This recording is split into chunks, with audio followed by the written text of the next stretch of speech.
AngieFitnessTV.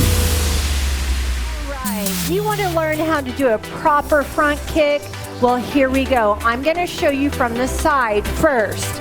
So your feet are hip width apart, core nice, solid, and tight, shoulders rolled back, hands in guard right by your side.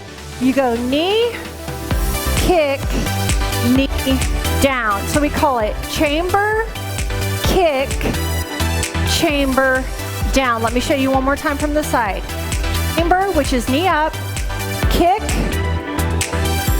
chamber, and down. So when you speed it up, let's come with me. Come with me. Knee, kick, knee down. Now if you want, hold on to a wall.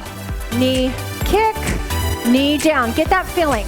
Chamber, kick, chamber down. Core nice, solid, and tight. Chamber, kick, chamber down. That protects that knee joint. Chamber, kick, chamber down. So it begins to flow just like that. So knee kick, knee down, and your knee never goes into full extension.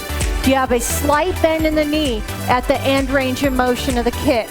That is a front kick right there.